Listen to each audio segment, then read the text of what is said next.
Guys, kalian pasti tahu nih, kalau Jepang dan Cina itu sekarang lagi panas-panasnya. Tapi kemarin di forum Bloomberg, ada sebuah pernyataan yang mengguncang panggung politik di Asia Tenggara. Ya, karena Lawrence Wong, Perdana Menteri Singapura nih, yang selama ini dikenal hati-hati, ternyata di forum tersebut secara terang-terangan menjilat pantat Jepang. Ya, kalian nggak salah dengar nih. Ia mengatakan Jepang sebagai great power paling dipercaya di Asia Tenggara. Dan ini bukan hanya sekedar pujian loh, tapi positioning geopolitik yang memberi legitimasi baru bagi Tokyo. Lebih jauh lagi, Wong juga menegaskan Asia Tenggara atau ASEAN mendukung Jepang mengambil peran keamanan terbesar di kawasan. Ini jelas mencerminkan di mana Singapura yang biasanya netral kini seolah menggeser jarum kompas diplomasi. Dari sebelumnya penyeimbang antara Amerika Serikat, Cina, dan Jepang, tapi kemarin telah mengumumkan diri secara terbuka bahwa Jepang layak menjadi penopang stabilitas di Asia Tenggara.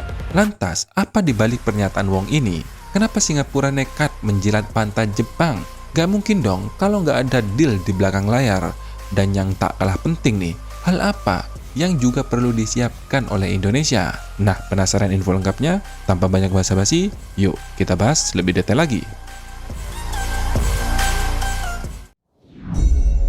And it's quite striking that survey after survey shows that Japan is the number one trusted trade power in Southeast Asia.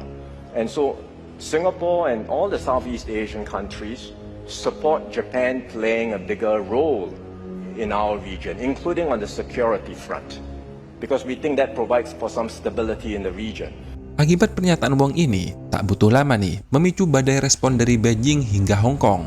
Mulai dari media, pejabat, kompak menyerang Singapura dengan tuduhan keras. Padahal ya, Cina itu bukan hanya sekedar tetangga kuat loh, tapi juga menjadi salah satu mitra dagang terbesar Singapura.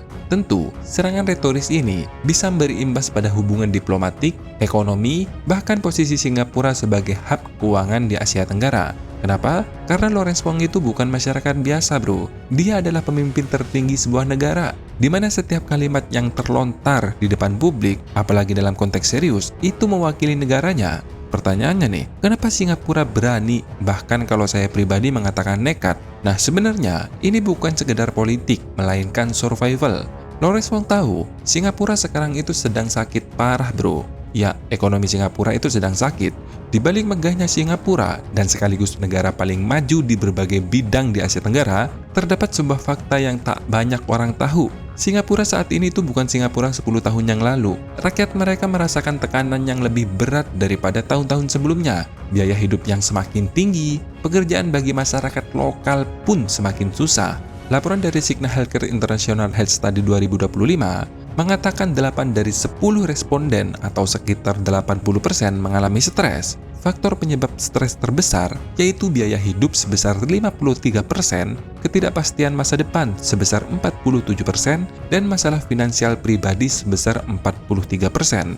Sebagai gambarannya nih, biar kalian tahu nih apa yang dirasakan sebagai masyarakat Singapura, saat ini sedang terjadi krisis F&B di Singapura. 2024-2025, ada sekitar 3.000 restoran atau bisnis makan yang tutup. Itu artinya ada sekitar 307 restoran di Singapura bangkrut tiap bulan. Kalian bisa bayangkan, luas Singapura itu kurang lebih seperti DKI Jakarta. Nah, kalau ada 307 restoran tutup tiap bulan, dampaknya itu pasti kerasa banget. Selain itu, pemutusan hubungan kerja di sektor strategis yang signifikan, dengan hampir sekitar 20.000 posisi hilang di 7 sektor utama sepanjang tahun 2025. Contoh perusahaannya, yaitu Lazada, PHK sekitar 30% staf senior, Samsung pangkas 10%, Dyson terjadi PHK besar di bagian manufaktur, Ninja Van pangkas sebesar 17% karyawan, Shopback PHK sebesar 195 atau 24% karyawannya, dan masih banyak lagi.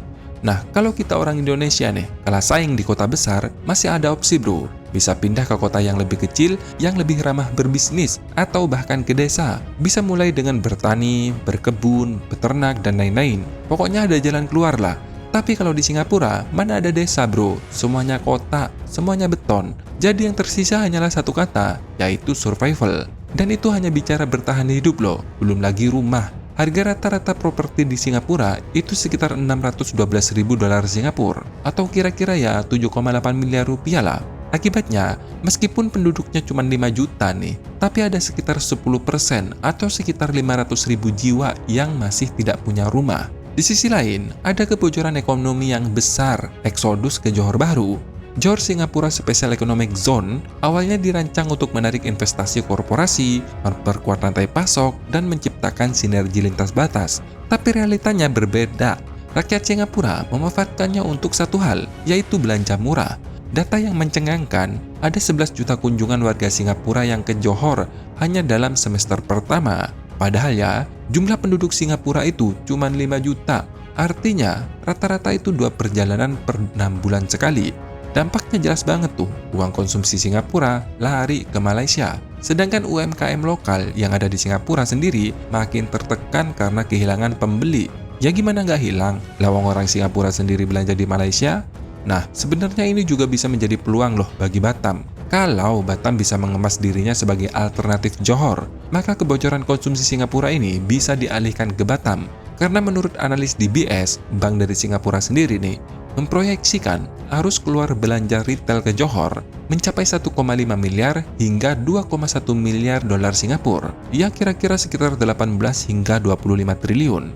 Bayangkan nih, APBD Batam saja 2025 itu cuma sekitar 4,2 triliun. Kalau bisa mendownload duit rakyat Singapura sebesar 30% saja yang lari ke Johor, itu sudah lebih dari seluruh APBD Batam. Dan ini bisa dirasakan langsung oleh masyarakat setempat, utamanya UMKM lokal. Sayangnya, harga feri Singapura Batam itu mahal banget. Biaya pulang pergi itu bisa mencapai 700.000 hingga 900.000 rupiah. Dibandingkan Johor Singapura, kalau naik bus itu cuma sekitar 22.000 hingga 71.000. Kenapa? Ya begitulah. Kita kembali, melihat apa yang terjadi di Singapura, alasan utama Lawrence Wong mendukung Jepang bukan karena ingin menggeser blok geopolitik, tapi karena Wong sadar ada perut rakyat yang harus diisi, ekonomi harus diselamatkan, yang artinya bukan masalah ideologi, tapi karena Jepang dianggap bisa memberi napas baru, sebuah langkah yang nekat atau mungkin satu-satunya jalan keluar bagi Singapura. Lantas, kenapa nih Singapura pilih Jepang? Jawabannya jelas. Pertama, Jepang adalah sekutu strategis Amerika Serikat di Asia Pasifik. Artinya, setiap langkah Jepang punya dukungan dari Washington. Bagi Singapura, ini bukan hanya sekedar aliansi, tapi jaminan bahwa ada payung besar di belakangnya. Yang perlu diingat, investor asing terbesar di Singapura, pertama itu ada Amerika Serikat, yang kedua ada Jepang, yang ketiga ada Inggris Raya, baru yang keempat tuh ada Tiongkok. Nah, di situ, 3 teratas jelas satu blok yang berlawanan dengan Cina. Jadi, mau alasan apa lagi tuh? Yang kedua, Jepang memberikan bukti nyata, bukan hanya sekedar janji. Mungkin banyak warga Indonesia nih, yang banyak yang belum tahu, ada 2 kesepakatan besar antara Singapura dan Jepang, yaitu kesepakatan Japan-Singapore Co-Creation Platform atau JSCCP yang diluncurkan pada tahun 2024 kemarin. Platform ini bukan hanya sekedar proyek kerjasama, ini adalah jembatan inovasi menghubungkan perusahaan, universitas, dan lembaga riset dari kedua negara. Fokusnya jelas, yaitu DevTech dan ekosistem startup. Dengan JSCCP, nantinya Jepang membawa teknologi, pengalaman, dan modal, sedangkan Singapura menyediakan ekosistem, jaringan, dan posisi strategis. Kesepakatan ini semakin memperkuat posisi Singapura sebagai hub inovasi di Asia Tenggara. Bayangkan nih ya, sekarang saja ada sekitar 24.000 startup di Singapura. Sedangkan di Indonesia, negara segede Gaban ini, cuman ada 3.000 startup. Ke depan, kalian bisa tebak sendirilah apa yang terjadi. Kemudian kesepakatan yang kedua, yaitu Green Digital Shipping Corridor yang terjadi pada Desember 2023 kemarin. Koridor ini bukan hanya sekedar jalur perdagangan, ini adalah arteri hijau yang menghubungkan Singapura dengan 6 pelabuhan utama di Jepang, yaitu Tokyo, Yokohama, Kawasaki, Osaka, Kobe, dan Nagoya. Tujuannya jelas, mengembangkan standar dan praktik terbaik dalam dekarbonisasi maritim. Perlu diingat, pemerintah Singapura telah menetapkan strategi nasional mencapai 0 emisi bersih pada tahun 2050, di mana hidrogen dan amonia diproyeksikan memenuhi sekitar setengah dari kebutuhan listrik negara tersebut, termasuk energi bagi kapal dagang. Disinilah letak Jepang itu memberikan bukti, bukan hanya sekedar janji. Karena perusahaan raksasa Jepang, Mitsubishi dan Mitsui, memainkan peran kunci melalui teknologi dan sekaligus investasi infrastruktur atau sekaligus duitnya bro. Di sini, Mitsubishi Power nantinya membangun pabrik kogenerasi siap hidrogen pertama di Singapura bersama konsorsium Jurong Engineering untuk memasuk turbin gas JIC. Dan saat ini, pusat R&D hidrogen Jepang, Takasago Hydrogen Park, sedang memfasilitasi teknologi hidrogen ini sebelum diimplementasikan di proyek Singapura.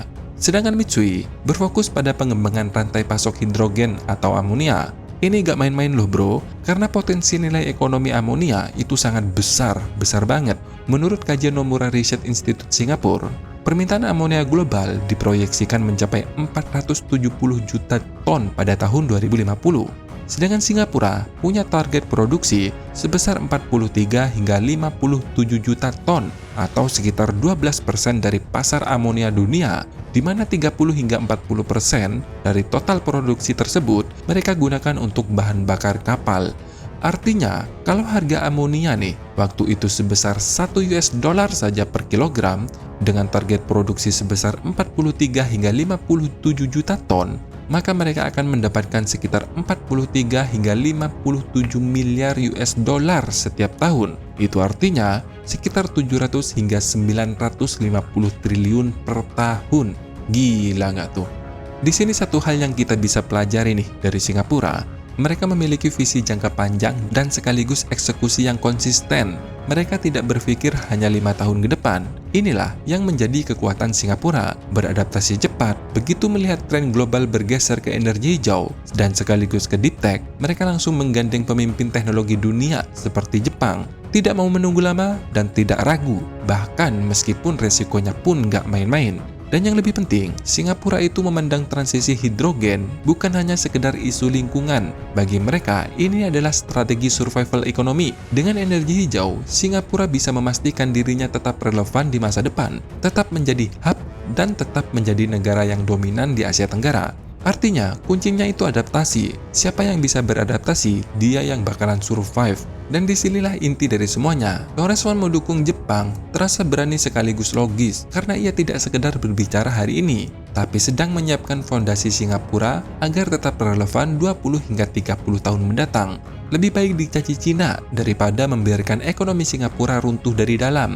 Lawrence Wong tahu nih, reputasi diplomasi Singapura yang selama ini netral, hati-hati dan seimbang, tapi kali ini ia mempertaruhkan semuanya demi satu hal, yaitu kelangsungan hidup negaranya. Nah, pertanyaannya sekarang, apakah kita berani nih, seperti Singapura, punya visi jangka panjang 25 hingga 30 tahun ke depan? Atau kita masih terjebak dalam siklus politik 5 tahunan, sibuk dengan pergantian rezim tanpa arah strategis yang konsisten? Sejarah sudah memberi kita pelajaran pahit loh. Kita pernah tertinggal dari Singapura dalam membangun kilang minyak. Akibatnya, setiap tahun kita harus rela menyetor sekitar 500 triliun per tahun hanya untuk impor energi. Ini bukan sekedar angka loh, tapi darah ekonomi yang mengalir ke luar negeri. Ke depan, ancamannya sudah nyata di depan mata. Dunia bergerak ke hidrogen dan amonia sebagai energi masa depan. Singapura sudah menyiapkan fasilitasnya bersama Jepang. Kalau kita lambat lagi, tentu kita akan kembali tertinggal. Dan konsekuensinya jelas, harus rela menyetor ratusan triliun rupiah lagi setiap tahun. Nah, silahkan tulis pendapat kalian di kolom komentar. Semoga bermanfaat. Sampai jumpa di next video. Dadah!